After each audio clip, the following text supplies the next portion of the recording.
साथियों, आप सभी का इस प्लेटफ़ॉर्म पर स्वागत है। यहाँ पर हम उत्तर प्रदेश लोक सेवा आयोग के द्वारा जो पूर्व में समीक्षा अधिकारी सहायक समिति की परीक्षाएँ कराई गई हैं, उन परीक्षाओं के जो प्रश्न पत्र हैं, चाहे वो प्री की परीक्षाएँ हों या मुख्य परीक्षा हों, उन प्रश्न पत्रों को यहाँ पर हम लोग सॉल्व कर रहे हैं और ये प्रश्न पत्र आपके आगामी परीक्षाओं के लिए काफ़ी महत्वपूर्ण साबित होंगे, क्योंकि कई प्रश्न जो है वो रिपीट होते हैं और दूसरी चीज़ कि कई बार क्या होता है कि आपको इससे पता चलता है कि किस प्रकार के प्रश्न आयोग पूछ सकता है। तो चलिए प्रारंभ करते हैं। यहाँ पर हम लोग जो है आरओ-एआरओ 2021 का जो मुख्य परीक्षा हुई थी, उस मुख्य परीक्षा का जो सामान्य अध्ययन वाला प्रश्न पत्र जिसमें 120 प्रश्न पूछे गए हैं, उन प्रश्नों को हम लोग इस वीडियो में देखेंगे। तो चलिए प्रारंभ करते हैं। इसमें पहला प्रश्न है कि अफ़गानिस्तान पर आधिपत्य के समय बाबर को किसने भारत पर आक्रमण करने के लिए निमंत्रण दिया था? तो ये निमंत्रण दिया था किसने? दौलत खान ने। उस्ताद अली मुस्तफ़ा हसन खान, दौलत खान, तो दौलत खान ने दिया था। ठीक है? देखिए, अफगानिस्तान पर आधिपत्य के समय बाबर को पंजाब के सूबेदार दौलत खान लोदी ने भारत पर आक्रमण करने के लिए आमंत्रित किया था। वास्तव में दौलत खान की सोच यह थी कि बाबर भी तैमूर की तरह भारत को लूटकर वापस अपने देश चला जाएगा, जिससे इब्राहिम लोदी की स्थिति कमजोर होगी, जिसका लाभ वो उठाकर वह अपनी स्थिति को मजबूत कर सकता था। आगे बढ़ते हैं। डेथ इन बनारस पुस्तक के लेखक कौन है? डेथ इन बनारस पुस्तक के लेखक जो है जोनाथन पैरी हैं। जोनाथन पैरी हैं।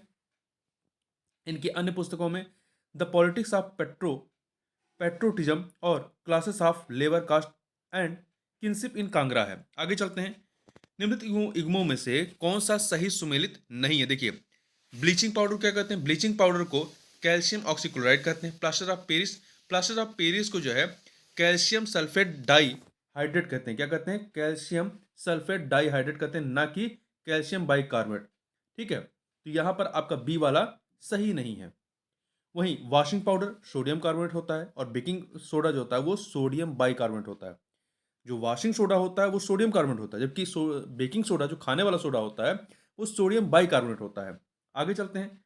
अगला प्रश्न है आपका कि दो सूचियां दी गई हैं ऑस्ट्रेलिया के प्रांत और उनकी राजधानी शहर के बारे में, तो इन्हें हमें सम्मिलित करना। देखिए, न्यू साउथ वेल्स की राजधानी क्या है? न्यू साउथ वेल्स की राजधानी सिडनी है। क्वींसलैंड की राजधानी क्या है? क्वींसलैंड की राजधानी ब्रिस्बेन है। न्यू साउथ वेल्स की राजधानी सिडनी, क्वींसलैंड की राजधानी ब्रिस्बेन। विक्टोरिया की राजधानी क्या है? मेलबर्न है। तो 4 से मिलाइए। पश्चिमी ऑस्ट्रेलिया की राजधानी पर्थ है। पश्चिमी ऑस्ट्रेलिया की राजधानी पर्थ है, 3 से मिला दीजिए। तो 2143 सी ऑप्शन हो जाएगा। आगे बढ़ते हैं। फिर से दो सूचियां हैं संगठन और उनके स्थापना वर्ष के बारे में, इन्हें हमें सम्मिलित करना है। तो यहाँ पे जो सुमेलन है उसको देख लेते हैं। ललित कला अकादमी की स्थापना 1954 में हुई थी। संगीत नाटक अकादमी की स्थापना 1953 1953 में हुई थी। मतलब संगीत नाटक अकादमी की स्थापना पहले हुई, उसके बाद ललित कला अकादमी की स्थापना हुई है। राष्ट्रीय नाट्य विद्यालय 1959 में। और सांस्कृतिक संसाधन एवं प्रशिक्षण केंद्र, इसकी स्थापना कब हुई है? 1979।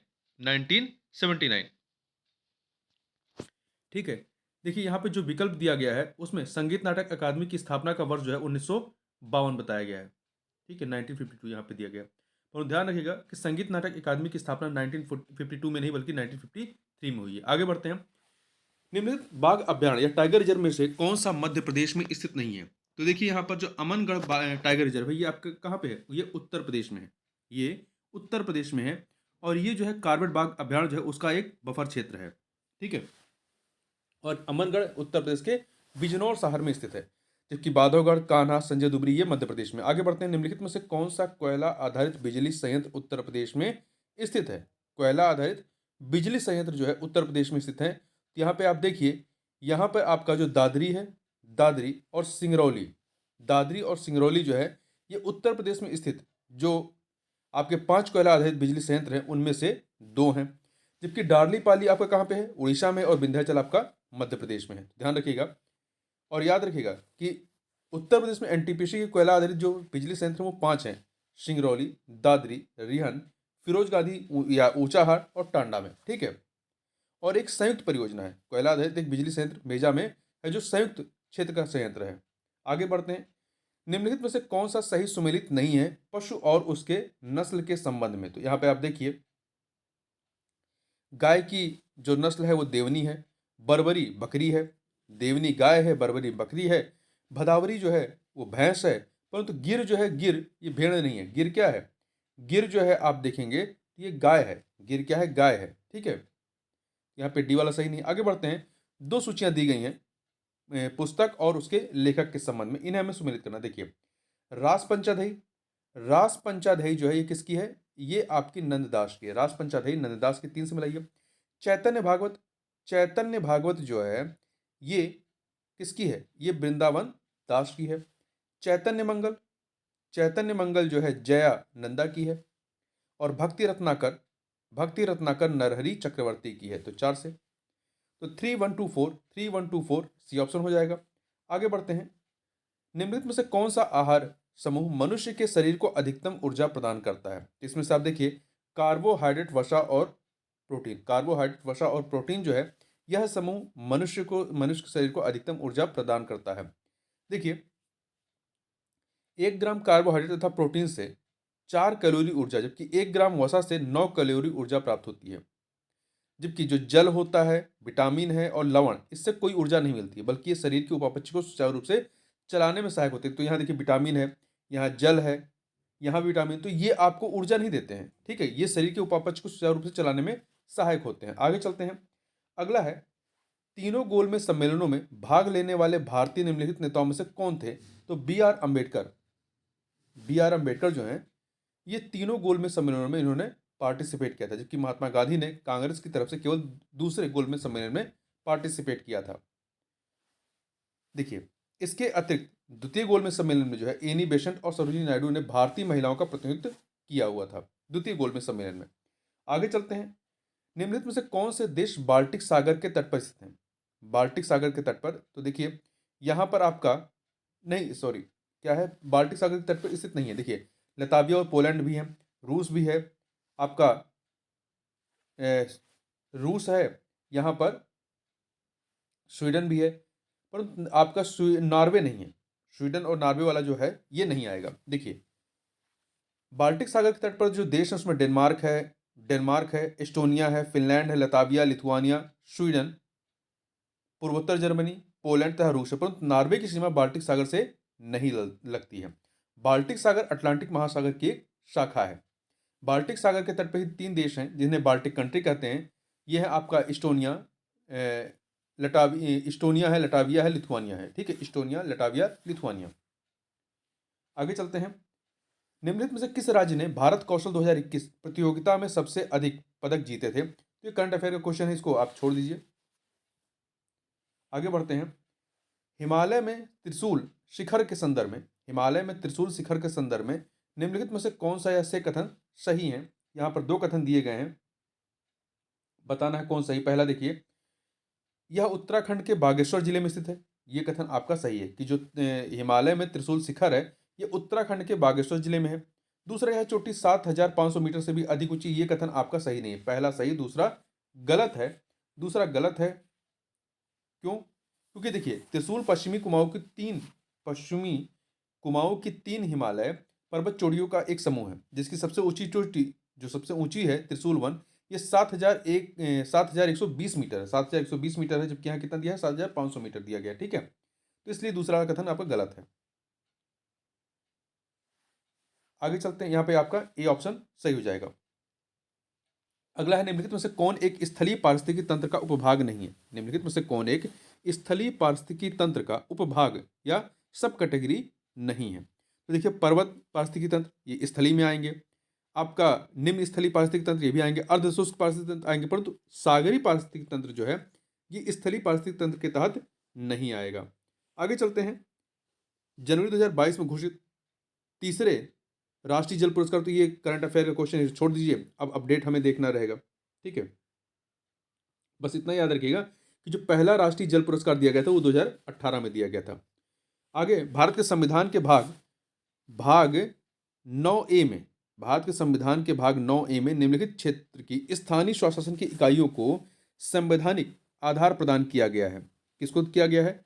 तो शहरी क्षेत्र को। देखिए, 9 में जो है आपका ग्रामीण क्षेत्र है, जबकि 9A में जो है वो शहरी क्षेत्र में है, शहरी क्षेत्र है इसमें। तो यहाँ पर केवल आपका ओनली 2 बी ऑप्शन हो जाएगा, ठीक है। भारतीय संविधान के भाग 9A में शहरी क्षेत्र की स्थानीय स्वशासन इकाइयों को 1992 के 74वें संविधान संशोधन द्वारा संवैधानिक दर्जा दिया गया। इसे नगर पालिकाएं नाम दिया गया और अनुच्छेद 243P से 243 ZG में इससे संबंधित उपबंध शामिल किए गए। जबकि भाग 9 में पंचायत शीर्षक से ग्रामीण क्षेत्र की स्थानीय स्वशासन को संवैधानिक आधार प्रदान किया गया। आगे बढ़ते हैं।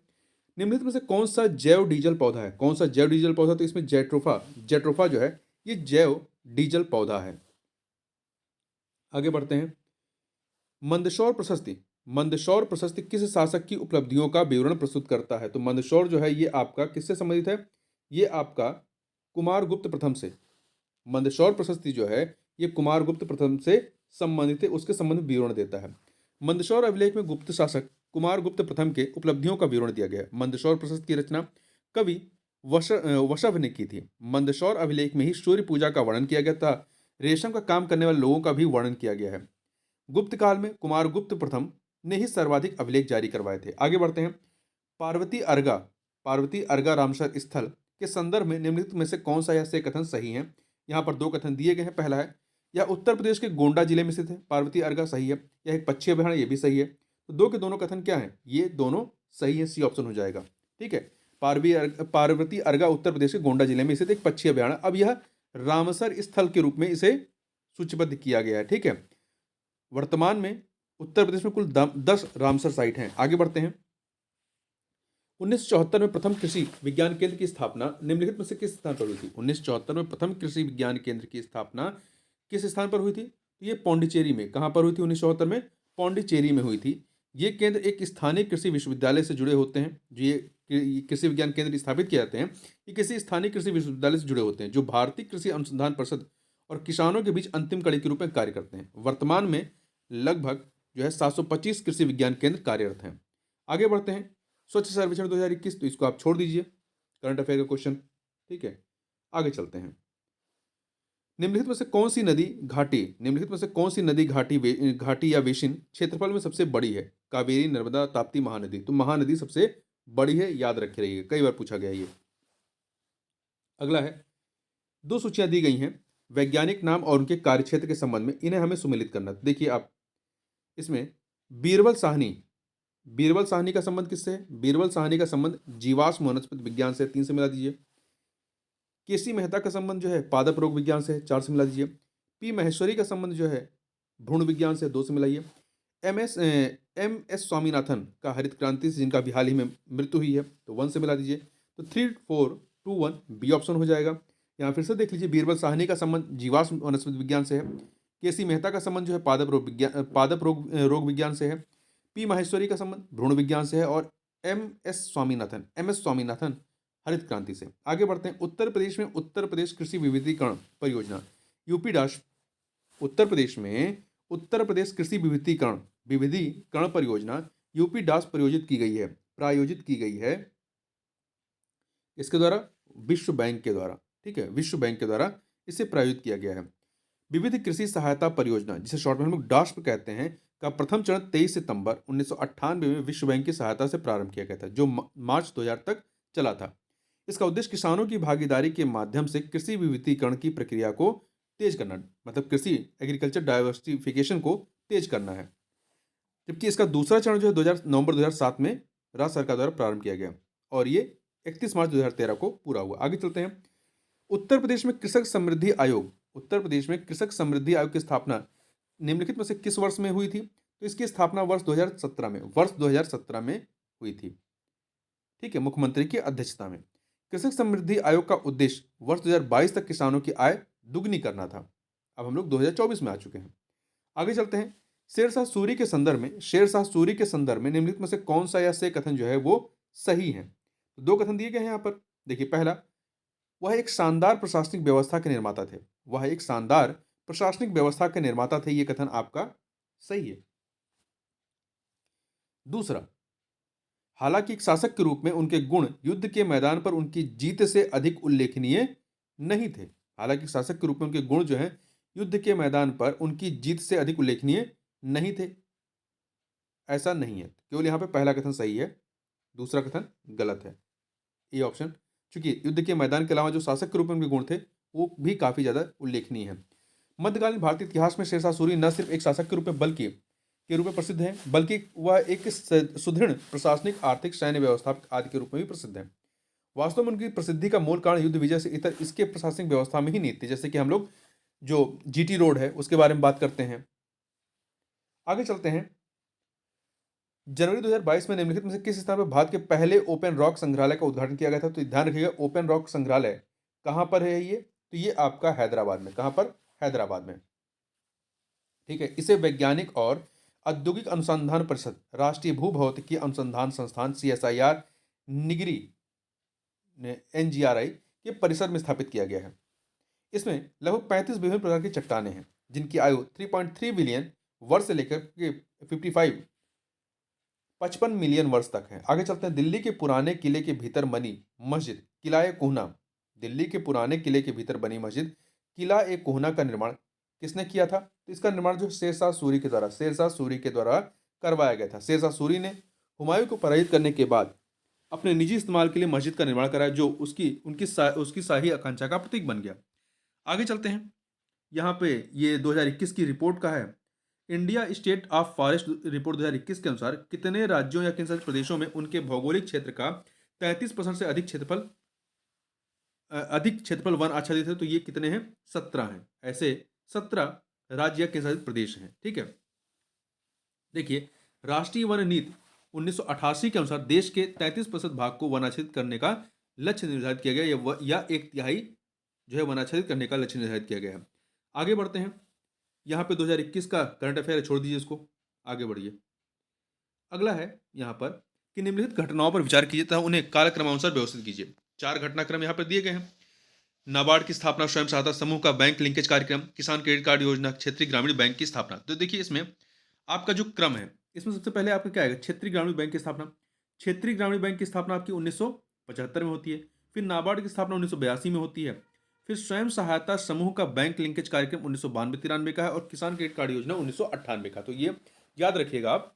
क्षेत्रीय ग्रामीण बैंक की स्थापना 1975 में, नाबार्ड की स्थापना 1982 में, स्वयं सहायता समूह का बैंक लिंकेज कार्यक्रम 1992-93 का है, और किसान क्रेडिट कार्ड योजना 1998 का है।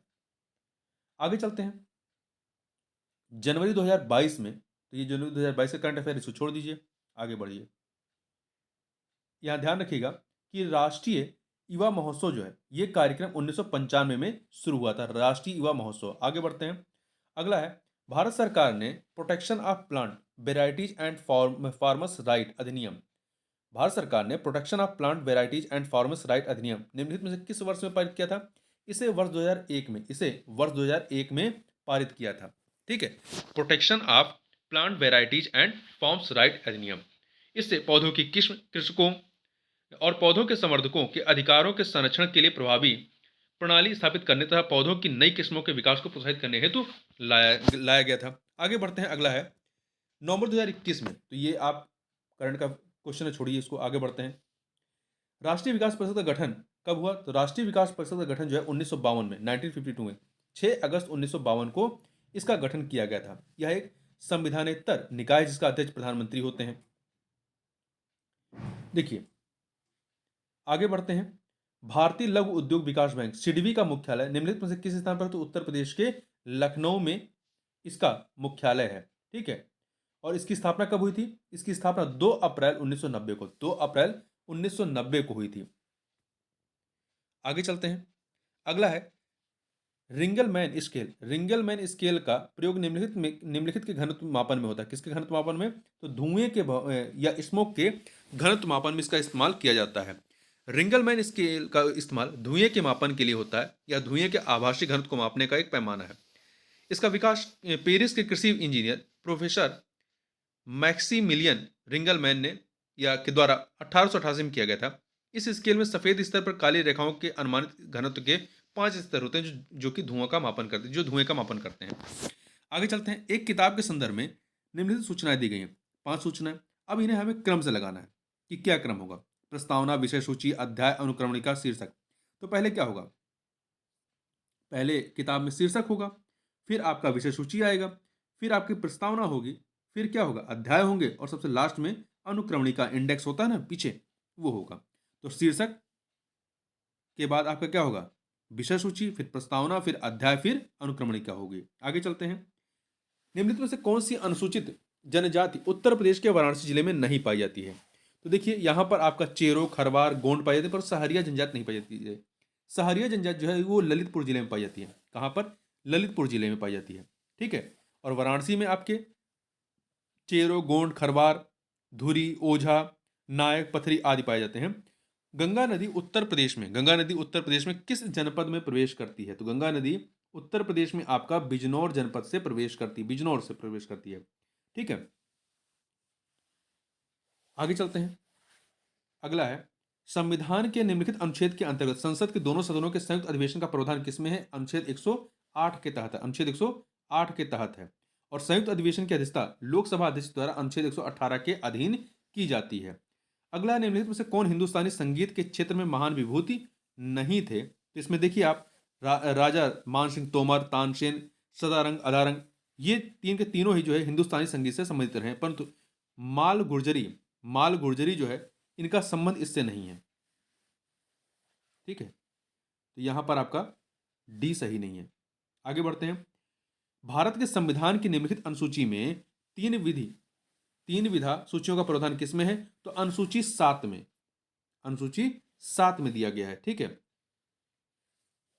जिसमें केंद्रीय सूची मतलब संघीय सूची, राज्य सूची और समवर्ती सूची का उल्लेख किया गया है। 1926 में गठित नौजवान सभा का प्रारंभिक सदस्य कौन नहीं था? तो देखिए इसमें यशपाल, भगत सिंह, छबीलदास शामिल थे, परंतु अंबिका चक्रवर्ती इसमें शामिल नहीं थे। नौजवान सभा की स्थापना भगत सिंह ने 1926 ईस्वी में की थी। इसके प्रसिद्ध सदस्यों में भगत सिंह, छबीलादास, यशपाल, जयपाल, राजगुरु आदि थे। अंबिका चक्रवर्ती नौजवान सभा के सदस्य नहीं थे। आगे चलते हैं। सुगमता सूचकांक या ईच इंडेक्स के संदर्भ में निम्नलिखित कथनों में से कौन सा या से कथन सही है? यहाँ पर 2 कथन दिए गए हैं। पहला, यह एक सार्वजनिक क्षेत्र के बैंकों के प्रदर्शन को आकलित करने का एक तरीका सही है। यह भारत में एमएसएमई सूक्ष्म, लघु और मध्यम उद्यम हेतु व्यापार सुगमता को आकलित करता है। 2 के दोनों कथन यहाँ पर सही हैं। आगे चलते हैं। कौन सा विटामिन जल में घुलनशील है? तो देखिए विटामिन बी और सी जो है ये दोनों ही जल में घुलनशील है, ध्यान रखिएगा। तो यहाँ पे बी और सी दोनों उत्तर होंगे। ठीक है, तो विटामिन बी और सी जो है ये दोनों ही जल में घुलनशील होते हैं।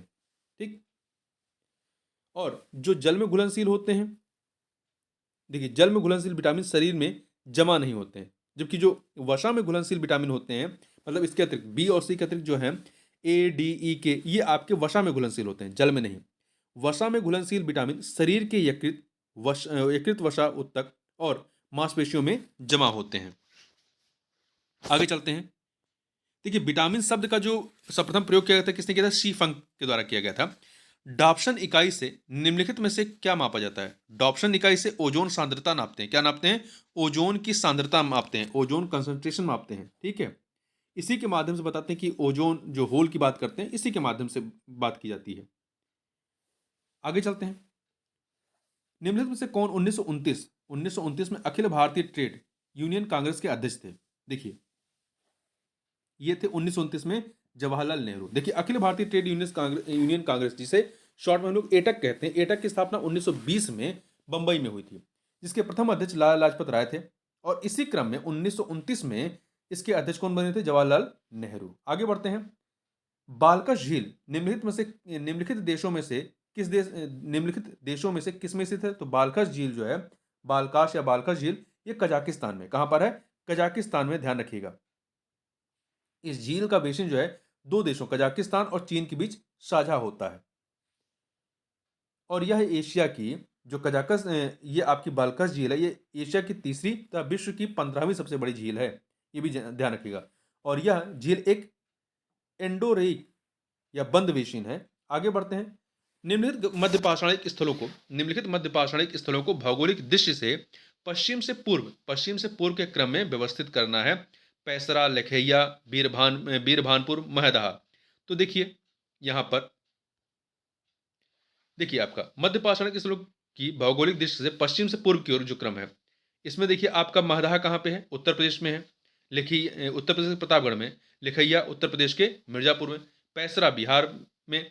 और बीरभानपुर जो है पश्चिम बंगाल में। तो सबसे पहले इसमें क्या आएगा? इसमें उत्तर प्रदेश का प्रतापगढ़ जो है सबसे आपका पश्चिम में पड़ेगा, तो महदहा सबसे पहले आएगा। फिर मिर्जापुर इसके बाद में आएगा, इसके पूर्व में होगा, तो आपका लेखिया होगा, फिर आपका बिहार आएगा पैसरा, फिर आपका पश्चिम बंगाल बीरभानपुर। आगे चलते हैं। 2 सूचियां विटामिन दो सूचियां हैं, इन्हें हमें सुमेलित करना। देखिए विटामिन, इसमें से विटामिन कौन सा है? तो कैरोटीन जो है आपका, कैरोटीन, कैरोटीन जो है आपका क्या है? वो विटामिन है। एक सेकंड, विटामिन कौन सा है इसमें चारों में? तो कैरोटीन, दो से मिला दीजिए। एंजाइम कौन सा है?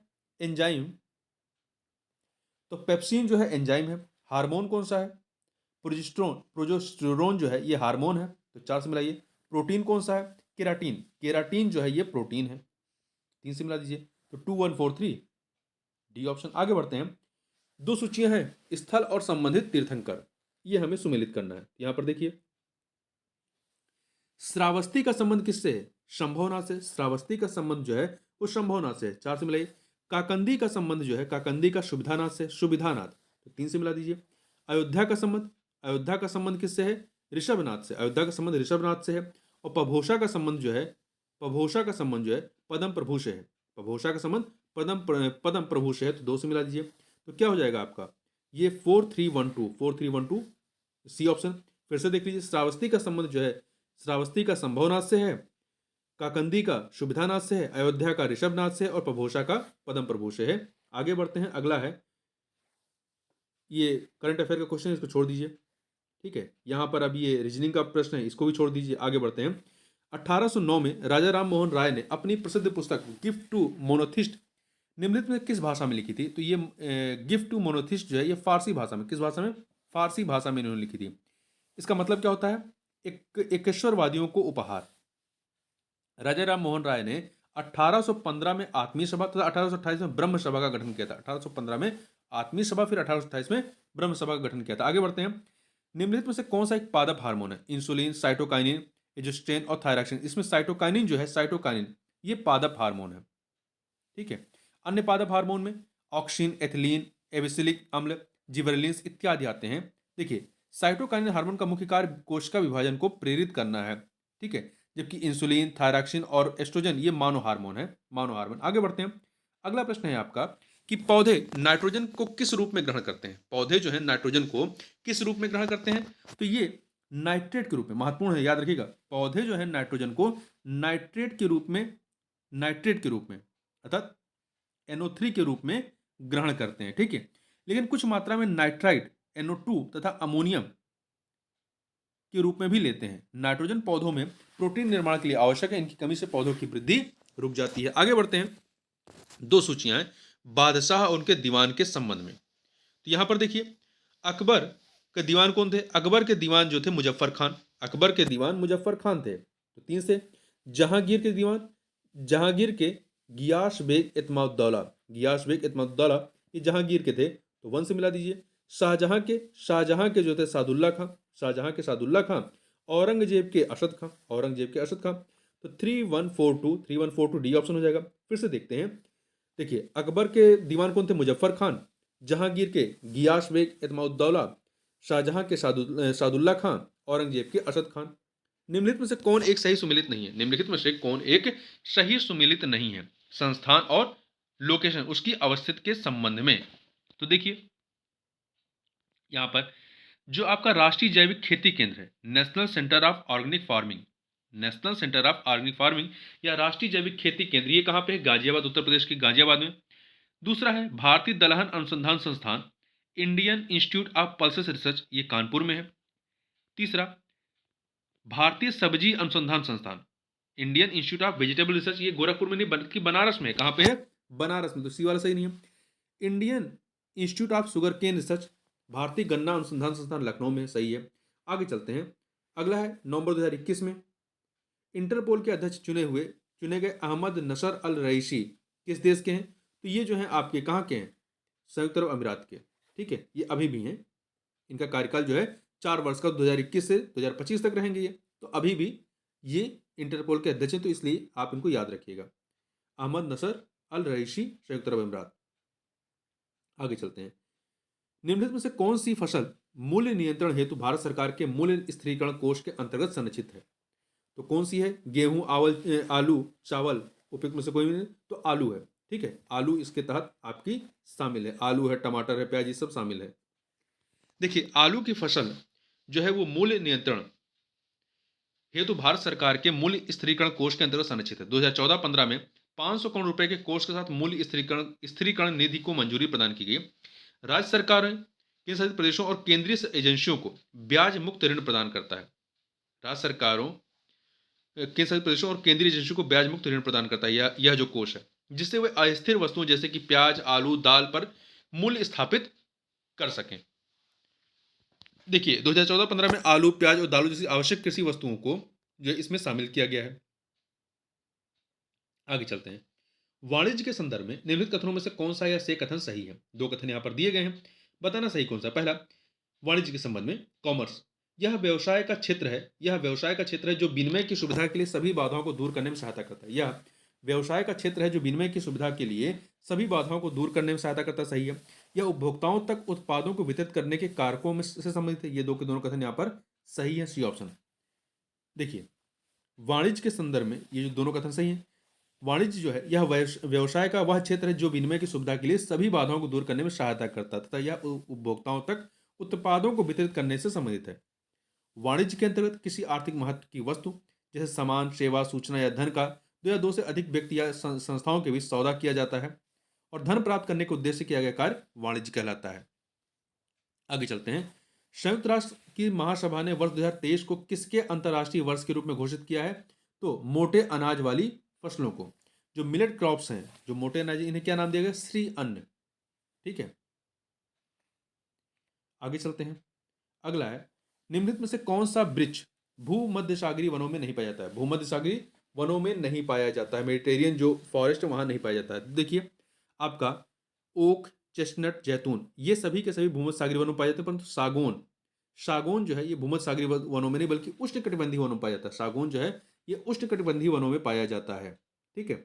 अगला है, निम्नलिखित में से कौन सा मैंग्रोव क्षेत्र गोदावरी नदी के डेल्टा पर अवस्थित है? गोदावरी, तो देखिए आपका कोरिंगा मैंग्रोव क्षेत्र जो है ये गोदावरी नदी के डेल्टा पर अवस्थित है और यह भारत में सुंदरवन के बाद दूसरा सबसे बड़ा मैंग्रोव क्षेत्र है, ध्यान रखिएगा। देखिए मैंग्रोव आवरण में वृद्धि प्रदर्शित करने वाले जो शीर्ष 3 राज्य हैं भारत वन स्थित रिपोर्ट 2021 के अनुसार, तो उसमें ओडिशा नंबर 1 पे है, फिर महाराष्ट्र है, फिर कर्नाटका है। आगे चलते हैं। अगला प्रश्न है आपका कि निम्नलिखित में से कौन सा रामसर आर्द्रभूमि स्थल भारत के किसी राज्य में स्थित है? तो देखिए यहां पर होकेरा आंध्रभूमि ये कहां पर है आपका? तो इसको छोड़िए, पहले आपका जो पॉइंट कैलेमर वन्यजीव और पक्षी अभ्यारण्य है, ये एक सेकंड, ये जो है आपका तमिलनाडु के नागपट्टिनम जिले में, कहां पे है? तमिलनाडु में स्थित है। ठीक है। बुलर झील आपका जम्मू कश्मीर में है, तो मुरारी भी वहीं पे है।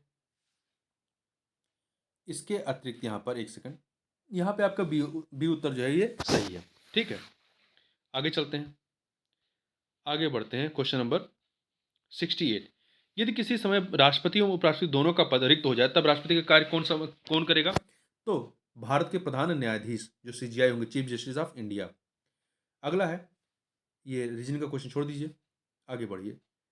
निम्नलिखित घटनाओं पर विचार कीजिए तथा उनको काल क्रमानुसार व्यवस्थित कीजिए। 4 घटनाक्रम है, प्रोजेक्ट हाथी, जैव विविधता अधिनियम, वन्यजीव संरक्षण अधिनियम, प्रोजेक्ट टाइगर। तो यहाँ पर देखिए वन्यजीव संरक्षण अधिनियम कब का? 1972 का, प्रोजेक्ट टाइगर 1973 का, प्रोजेक्ट हाथी 1992 का, जैव विविधता अधिनियम 2002 को। इसी क्रम में आप लगा देंगे। वन्यजीव संरक्षण अधिनियम 1972 का है, प्रोजेक्ट टाइगर 1973 का है, प्रोजेक्ट हाथी 1992 का है और जैव विविधता अधिनियम 2002 का है। आगे चलते हैं। निम्नलिखित में से कौन से देश मध्य पूर्व का हिस्सा नहीं है? मध्य पूर्व का, मिडिल ईस्ट का हिस्सा नहीं है। यहाँ पर देखिए, क्योंकि ये प्रश्न जो है थोड़ा सा विवाद में है। जो मिडिल ईस्ट है उसमें आपका जॉर्डन है, इजराइल है, ये है ही है, लेबनान भी है। ठीक है, लेबनान है। इसके अतिरिक्त आपका सीरिया भी है, तुर्की भी आता है। तो ऐसा कोई इनमें से नहीं है जो मिडिल ईस्ट में नहीं आता है।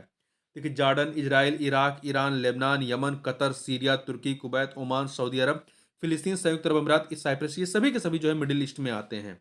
आगे चलते हैं। पाकिस्तान में ग्वादर बंदरगाह निम्नलिखित में से किस प्रांत में अवस्थित है? तो ये जो है आपका बलूचिस्तान में, कहां पर है? बलूचिस्तान में स्थित है।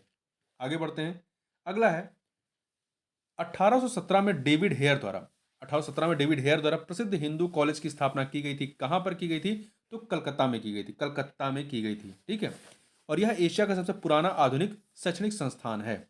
आगे बात करते हैं, यहाँ पे रीजनिंग का क्वेश्चन छोड़िए, आगे बढ़ते हैं 75 नंबर क्वेश्चन पे। देखिए, निम्नलिखित में से किस सिद्धांत पर रॉकेट काम करता है? तो ये जो है आपका संवेग संरक्षण, मोमेंटम कंजर्वेशन पे कार्य करता है। ठीक है, तो ध्यान रखिएगा, रॉकेट संवेग संरक्षण के सिद्धांत पर कार्य करता है। न्यूटन के द्वितीय नियम के अनुसार, न्यूटन के द्वितीय नियम के साथ साथ न्यूटन के तृतीय नियम के संयोजन का एक बहुत ही महत्वपूर्ण परिणाम है संवेग संरक्षण का नियम। इस नियम के अनुसार यदि एक या एक से अधिक वस्तुओं के निकाय पर कोई बाहरी बल नहीं लग रहा है तो उस निकाय का कुल संवेग नियत रहता है, अर्थात संरक्षित रहता है। संवेग संरक्षण के अन्य उदाहरणों में है हवा से भरे गुब्बारे, बंदूक से निकली गोली इत्यादि। आगे चलते हैं, दो सूचियां हैं, स्मारक और उसके निर्माता, यहां पर हमें इन्हें सुमिलित करना। देखिए, अटाला देवी मस्जिद के निर्माता कौन थे? इब्राहिम शाह शर्की, दो से मिलाइए। छोटा सोना मस्जिद इसके कौन है? इसके हैं वली मोहम्मद। कदम रसूल का निर्माण करवाया था किसने? नुसरत शाह ने, नुसरत शाह वन से हो गया। और अदीना मस्जिद पांडुआ, इसके सिकंदर शाह, 3 से। तो आपका 2413। फिर से देख लीजिए, अटाला देवी मस्जिद का निर्माण इब्राहिम शाह शर्की ने, छोटा सोना मस्जिद का वली मोहम्मद ने, कदम रसूल का नुसरत शाह ने और अदीना मस्जिद पांडुआ का सिकंदर शाह ने। आगे बढ़ते हैं, यहां पर रीजनिंग का क्वेश्चन इसको छोड़ दीजिए, आगे बढ़िए। अगला है, निम्नलिखित घटनाओं पर विचार कीजिए तथा उनको कालक्रमानुसार व्यवस्थित कीजिए। कालक्रमानुसार व्यवस्थित करना 4 घटनाक्रम है। अंबेर की राजकुमारी से अकबर का विवाह, तुकारोई का युद्ध, मालवा पर मुगल आक्रमण, उड़ीसा पर कर रानी की विजय। तो देखिए, यहाँ पर घटनाक्रमों को देखते हैं, तो इनमें सबसे पहले क्या होगा? पहले मालवा पर मुगल आक्रमण होता है 1561 में। फिर आमेर की राजकुमारी से अकबर का विवाह होता है 1562 में। फिर आपका उड़ीसा पर कर्रानी की विजय होती है 1567-68 में। फिर तुकारोई का युद्ध होता है 1575 में। तो ये क्रम याद रखिएगा, मालवा पर मुगल आक्रमण 1561, फिर अंबेर की राजकुमारी से अकबर का विवाह 1562, उड़ीसा पर कर्रानी की विजय 1567-68 और तुकाराई का युद्ध 1575। आगे चलते हैं, एस्पिरेशनल डिस्ट्रिक्ट प्रोग्राम, आकांक्षी जिला कार्यक्रम जो है, ये नीति आयोग ने कब शुरू किया था? तो इसे नीति आयोग ने जो है जनवरी 2018 में इसे प्रारंभ किया था। ठीक है, तो यहां पर सी ऑप्शन हो जाएगा। आगे चलते हैं, अगला है आपका कि भूटान ने दिसंबर 2021 में निम्नलिखित में से किस देश के प्रधानमंत्री को अपना सर्वोच्च नागरिक सम्मान ऑर्डर ऑफ द ड्रग ग्वाल्पो प्रदान किया था? तो भारत के प्रधानमंत्री को किया था। आगे चलते हैं, देखिए, भारत के संविधान के अनुच्छेद 300 के अनुसार भारत की सरकार का कानूनी नाम क्या है? कानूनी नाम क्या है? The Union of India. क्या नाम है? द यूनियन ऑफ इंडिया है। कानूनी नाम क्या है? The Union of India, B option. ठीक है, आगे बढ़ते हैं, निम्नलिखित में से कौन सा अनुच्छेद भारत के राष्ट्रपति द्वारा वित्त आयोग की नियुक्ति संबंधित है? तो अनुच्छेद 280 है। आगे बढ़िए, भारत की संसद को कानून निर्माण की शक्ति निम्नलिखित के लिए प्राप्त है। किसके लिए प्राप्त है? तो भारत के संघ के लिए, भारत संघ के लिए प्राप्त है। भारत का प्रदेश उप प्रदेश डोमिनियन के लिए प्राप्त है। विश्व में कहीं भी रहने वाले भारतीय नागरिकों उनकी संपत्ति के लिए नहीं, केवल आपका भारत के संघ और भारत के प्रदेश या उप प्रदेश डोमिनियन के लिए। तो 1 और 2 यहां पर बी ऑप्शन हो जाएगा। ठीक है, आगे चलते हैं, अगला है आपका ये करंट अफेयर का क्वेश्चन, इसको छोड़ दीजिए, आगे बढ़िए। अफ्रीका में विक्टोरिया झील के संदर्भ में निम्नलिखित में से कौन सा कथन या से कथन सही है? 2 कथन है। यह झील जो है, यह झील 4 देशों से घिरी हुई है।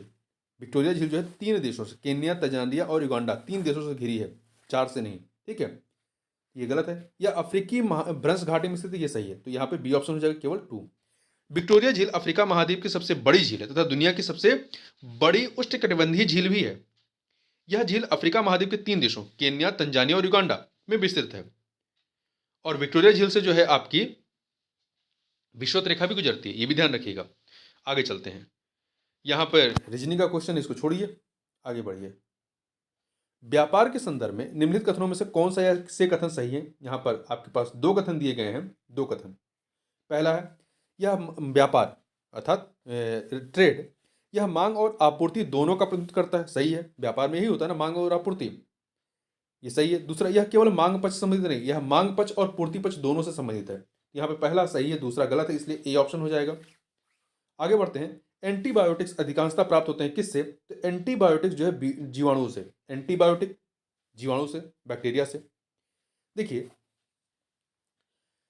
अलेक्जेंडर फ्लेमिंग ने पहली प्राकृतिक एंटीबायोटिक्स पेनिसिलिन की खोज की थी। आगे बढ़ते हैं। निम्नलिखित में से कौन सही सुमेलित नहीं है? कौन सा सही सुमेलित नहीं है? देखिए, मक्के का संबंध किससे? नर मंजरी निकलना, नर मंजरी निकलना। मूंगफली का खूंटी बनना। तंबाकू का शीर्ष तंबाकू का शीर्ष कर्तन है, परंतु काबुल चना का किले निकलना नहीं है।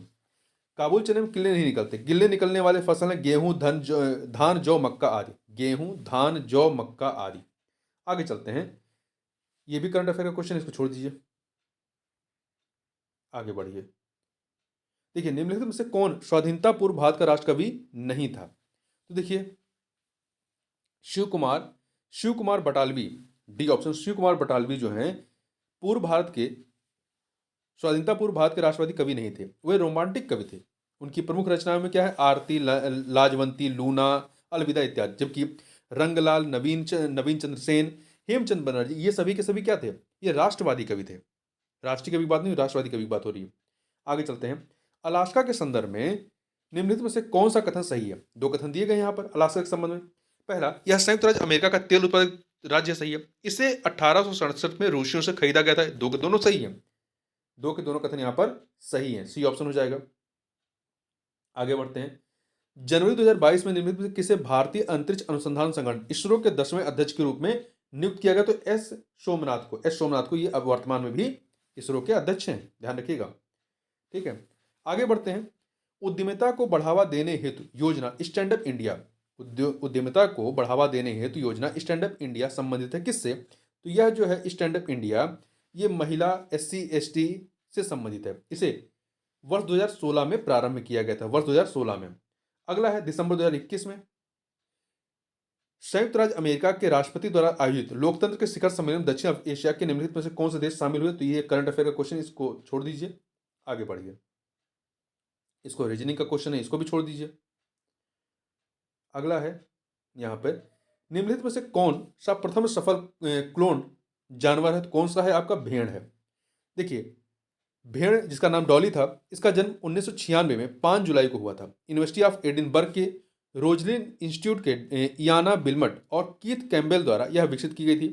डॉली द्वारा 6 बच्चों को जन्म दिया गया तथा 7 वर्ष पूरे होने से पहले ही फेफड़े की बीमारी से इसकी मृत्यु हो गई। यहाँ पर ये करंट अफेयर का क्वेश्चन है, इसको छोड़ दीजिए, आगे बढ़िए। केंद्रीय औषध एवं सगंध पौध संस्थान निम्नलिखित में किस स्थान पर है? तो ये लखनऊ में। कहाँ पर है? लखनऊ में। इंग्लिश में क्या नाम है?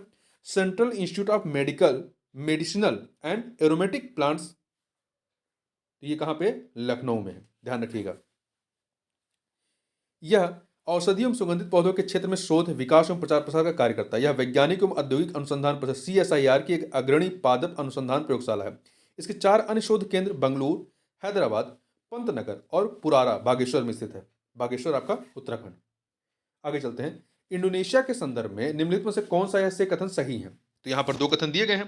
पहला, इसमें 15,000 से अधिक द्वीप शामिल है, सही है। इसमें 150 से अधिक सक्रिय ज्वालामुखी, दो के दोनों कथन यहां पर सही हैं, इसलिए आपकी यहां पे सी ऑप्शन हो जाएगा, 1 और 2 दोनों। देखिए, इसकी राजधानी पहले जकार्ता थी, अब इस राजधानी जो है इसकी नुसंतारा, जकार्ता से स्थानांतरित करके नुसंतारा बना दी गई है। आगे चलते हैं।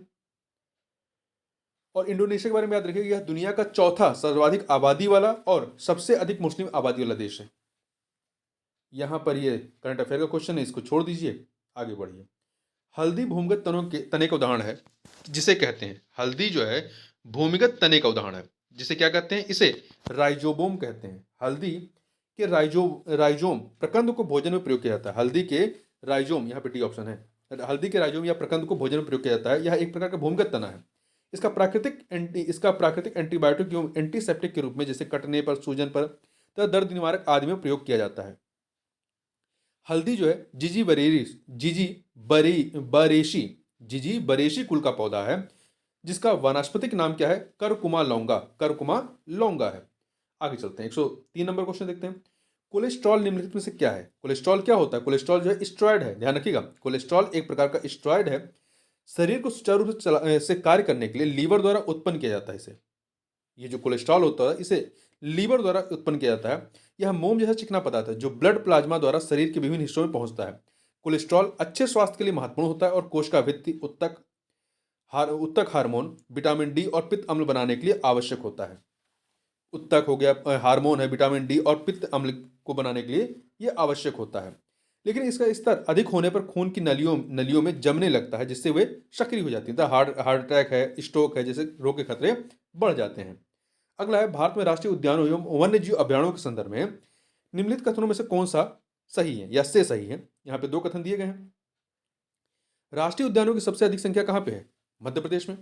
वन्य जीव अभ्यारण्यों की सबसे अधिक संख्या कहाँ पे? अंडमान निकोबार द्वीप समूह में। तो 2 के दोनों कथन यहाँ पर सही है, सी ऑप्शन हो जाएगा। देखिए, मध्य प्रदेश में कुल 12 राष्ट्रीय उद्यान है और आपका अंडमान निकोबार में कुल कितने हैं? 96 वन्य जीव अभ्यारण्य है।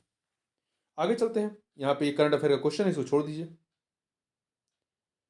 परंतु ये उसका है, इसको थोड़ा देख लें। खान मंत्रालय की 2020-21 की वार्षिक रिपोर्ट के अनुसार निम्नलिखित में से कौन से 2 राज्य भारत में बॉक्साइट के प्रमुख उत्पादक हैं?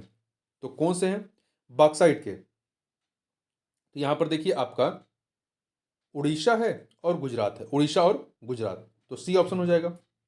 ठीक है, ध्यान रखिएगा कि उड़ीसा का काला हांडी तथा कोरापुट जो है, उड़ीसा का काला हांडी और कोरापुट जिला बॉक्साइट का प्रमुख उत्पादक क्षेत्र है। ठीक है, और बॉक्साइट जो है एल्युमिनियम का क्या होता है? अयस्क होता है। आगे चलते हैं। ऊर्जा क्षेत्र पर ब्याज भुगतान भार कम करने हेतु भारत सरकार ने कौन सी योजना प्रारंभ की थी? तो यह है उदय योजना। कौन सी योजना है? उदय योजना, जिसे नवंबर 2015 में प्रारंभ किया गया था। इसका पूरा नाम क्या है? उज्ज्वला डिस्कॉम इंश्योरेंस योजना। आगे चलते हैं। रीजनिंग का क्वेश्चन छोड़ दीजिए, आगे बढ़िए। अगला है, पॉलीथीन बनाने में निम्नलिखित में से किस गैस का उपयोग होता है? इसके लिए एथिलीन गैस का, पॉलीथीन बनाने में एथिलीन C2H4 का इस्तेमाल करते हैं। एथिलीन को उच्च ताप एवं उच्च दाब पर बहुलकीकरण के द्वारा इसे प्राप्त किया जाता है। इसका उपयोग पैकिंग की थैलियां, तार के ऊपर का आवरण बनाने में किया जाता है। आगे बढ़ते हैं। भारत के संविधान के अनुसार केंद्र की कार्यपालिका शक्ति किसमें निहित होती है? तो केंद्र की जो कार्यपालिका शक्ति होती है वो राष्ट्रपति में, किसमें? राष्ट्रपति में निहित होती है। ध्यान रखिएगा। तो यहां पर केवल पहला कथन ही आपका सही है। आर्टिकल 53 अनुच्छेद 53(1) के अनुसार केंद्र की कार्यपालिका शक्ति राष्ट्रपति में निहित होती है और वह उसका प्रयोग संविधान के अनुसार स्वयं या अपने अधीनस्थ अधिकारियों के द्वारा करेगा। भारत में संसदीय व्यवस्था को अपनाया गया है, अतः राष्ट्रपति नाम मात्र की कार्यपालिका तथा प्रधानमंत्री उसका मंत्रिमंडल वास्तविक कार्यपालिका है। भारतीय संविधान के भाग 5 के अनुच्छेद 52 से 52 से 78 तक में संघ की कार्यपालिका का वर्णन है। यहाँ पे 2 सूचियां हैं, इन्हें हमें सुमिलित करना है। न्यूनतम आयु अर्हता और ऑफिस मतलब पद, किस पद के लिए कितनी न्यूनतम अर्हता चाहिए होता है? देखिए, यहां पे देख लेते हैं। पंचायत सदस्य के लिए 21 वर्ष, राज्य विधानसभा सदस्य बनने के लिए, विधायक बनने के लिए 25 वर्ष, राज्य विधान परिषद के सदस्य बनने के लिए, 30 वर्ष और भारत का राष्ट्रपति बनने के लिए 35 वर्ष। ठीक है, जैसे लोकसभा का सदस्य चुने जाने के लिए आपका 25 वर्ष होना चाहिए और राज्यसभा के लिए आपका 30 वर्ष होना चाहिए।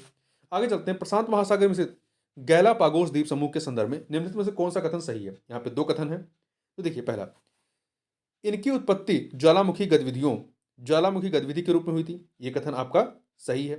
दूसरा, ये दक्षिण अमेरिकी राष्ट्र पेरू का हिस्सा नहीं, ये इक्वाडोर का हिस्सा है। तो पहला सही, दूसरा गलत है। ए ऑप्शन हो जाएगा, ए ऑप्शन। आगे बढ़ते हैं।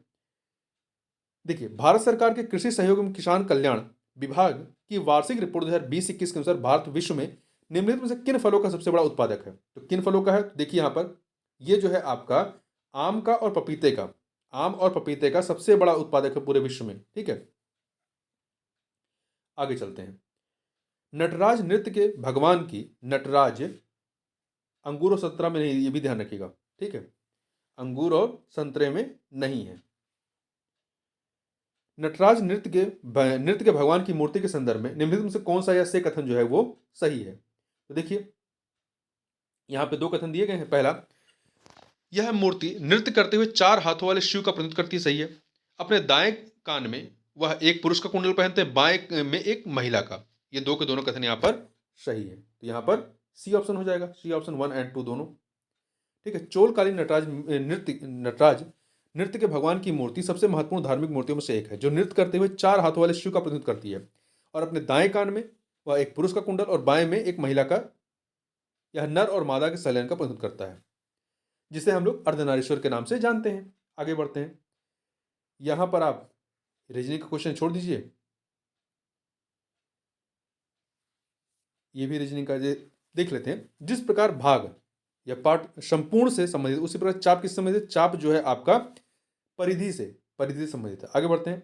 उत्तर प्रदेश कृषि अनुसंधान परिषद, Uttar Pradesh council of agriculture research निम्नलिखित में से किस स्थान पर स्थित है? तो ये जो है आपका कहाँ पे है? उत्तर प्रदेश कृषि अनुसंधान परिषद आपका लखनऊ में है। कहाँ पे है? लखनऊ में है, ठीक है। इसकी स्थापना जुलाई 1989 में हुई थी। और उत्तर प्रदेश में भारतीय गन्ना अनुसंधान संस्थान की स्थापना 1952 में लखनऊ में की गई थी। तो ये भी आपका लखनऊ में, भारतीय गन्ना अनुसंधान संस्थान। आगे चलते हैं। यूरोप में राइन नदी के संदर्भ में निम्नलिखित में से कौन सा या से कथन सही है? दो कथन दिए गए हैं, यहाँ पर। पहला, राइन नदी उत्तरी जर्मनी की औद्योगिक गतिविधियों के लिए एक महत्वपूर्ण मार्ग है। उत्तरी जर्मनी के लिए नहीं, बल्कि पश्चिमी जर्मनी के लिए है। उत्तरी जर्मनी के लिए नहीं है, पश्चिमी जर्मनी के लिए, ठीक है। तो इसलिए आपका पहला कथन जो है वो गलत है। दूसरा, रॉटरडैम का बंदरगाह राइन नदी के मुहाने पर स्थित है, ये सही है आपका, और ये सबसे बेस्ट बंदरगाहों में से एक है। यहाँ पर बी ऑप्शन हो जाएगा। आगे चलते हैं। भारतीय अंतर्राष्ट्रीय व्यापार मेला 2021 के बारे में, ये छोड़ दीजिए, ये करंट अफेयर का क्वेश्चन है। आगे चलिए। अगला है, भारत के प्रथम जलवायु परिवर्तन पर राष्ट्रीय कार्य योजना को, भारत के प्रथम जलवायु परिवर्तन पर राष्ट्रीय कार्य योजना को कब लागू किया गया था? 2008 में किया गया था, 30 जून 2008 को। इसमें 8 राष्ट्रीय मिशन है। कौन कौन से हैं इसको एक बार देख लीजिए। राष्ट्रीय सौर मिशन, राष्ट्रीय जल मिशन, विकसित ऊर्जा दक्षता के लिए राष्ट्रीय मिशन, सुस्थिर निवास पर राष्ट्रीय मिशन, हरित भारत हेतु राष्ट्रीय मिशन, सतत कृषि हेतु राष्ट्रीय मिशन, जलवायु परिवर्तन हेतु रणनीतिक ज्ञान पर राष्ट्रीय मिशन, सुस्थिर हिमालयी पारिस्थितिक तंत्र हेतु राष्ट्रीय मिशन। तो ये 8 हैं आपके। आगे बढ़ते हैं। अगला है, निम्नलिखित में से कौन सही एक सही सुमेलित नहीं है? स्थान और उत्तर प्रदेश के जिले। देखिए आपका कौन सा सुमेलित नहीं ये बताना है। बटेश्वर कहाँ पे है? आगरा में है। देवास्वरूप जौनपुर में नहीं, बाराबंकी में है, तो बी वाला सही नहीं है। शंकिशा फर्रुखाबाद में, बिठूर कानपुर में है। तो इस प्रकार से यहाँ पर हम लोगों ने इस प्रश्न पत्र को देखा। तो इस वीडियो में बस इतना ही। मिलते हैं नेक्स्ट वीडियो में, तब तक के लिए बहुत बहुत धन्यवाद।